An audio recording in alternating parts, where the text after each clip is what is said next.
Last week I mentioned my kids do not do chores around the house. They don't. They do contributions. Get rid of the word chores out of your vocabulary. Change it with contributions. This week I want to focus more on the logistics, how to get children to do more contributions. If you're working with a younger child for the first time, let's say a 4-year-old, and doing the dishes, there's going to be some training that needs to take place. Could you imagine getting a new job and all of a sudden them saying, great, here you are, go ahead? No, of course not. Usually there's some type of training that goes on. So it is with a 4-year-old learning how to do dishes for the first time. And you tell them, hey, you're in basic training. You make it fun, you make it exciting. Pretty soon you'll be able to do this on your own. But as of right now, we're doing it together and you're in basic training.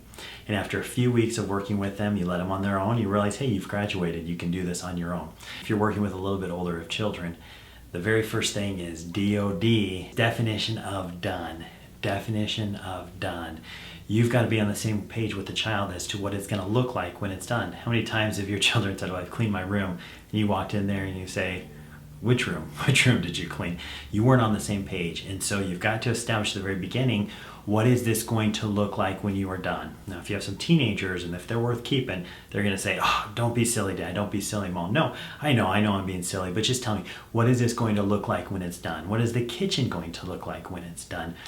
Then you establish a time by when the contribution is going to be done. Hey, would you like to have this done by Thursday or Friday?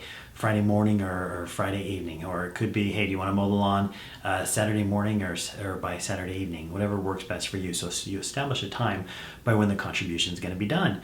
Would you ever tell your child that they're stupid or dumb or that they couldn't figure something out? No, of course not. But you do every time you nag or remind them to do it. You set the date of time when it's going to be done and you don't nag or remind them. Now, depending upon your children and where they're at, they may get it done and they may not. And if they don't get it done, thank your lucky stars because they get to experience what happens when they don't get the contribution done. And this is where the number one key in getting children to do contributions is holding them accountable for not doing their contributions.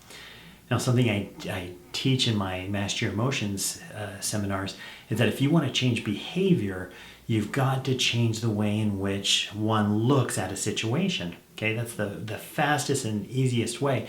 So how are you going to change the behavior of our kids? Well, they're going to look at the situation differently when all of a sudden there are consequences and they are being held accountable.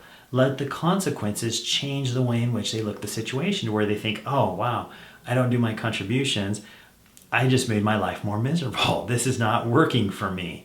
So many parents, I know it's probably not you, don't hold their children accountable and they get frustrated when their children don't do certain things. So at this point, the deadline has come. They haven't done the contribution. There's a lot of different things that you could do.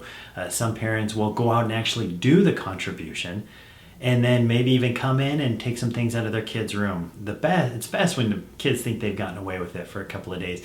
Then all of a sudden they go and they say, well, hey, some things are missing. I know. That's a bummer. I did your contribution and I had to pay myself and that was just the closest thing I could find. Maybe a bike, maybe car keys, whatever. And it may be that you have a list of contributions on the fridge that they can do in addition to their other contributions, maybe 2 or 3, to make up for the contribution that you did. Or it may be a situation where the consequence may come later, a week or two, when the child wants to go over to a friend's house. The child wants to some money to go buy something or a ride somewhere, and that's when, oh, what a bummer. Yeah, I would love to take you over to your friend's house. It's just I only take boys that do their contributions over to their friend's house. And it's like, Mom, I'll do my contributions. I'll go do it right now. I know you will, but let's practice it for a few weeks to make sure I know that you really got it down before you go over to your friend's house. So it could be a variety of different consequences. And again, they don't have to happen right off the bat. They can be delayed. Whatever works for you and your family. But the biggest thing is hold your kids accountable. I hope these tools have helped. If you haven't liked my Facebook page, please do. If you haven't subscribed to my weekly email, you can do that on my Facebook page as well. Contact information is on my Facebook. In the meantime, good luck to you.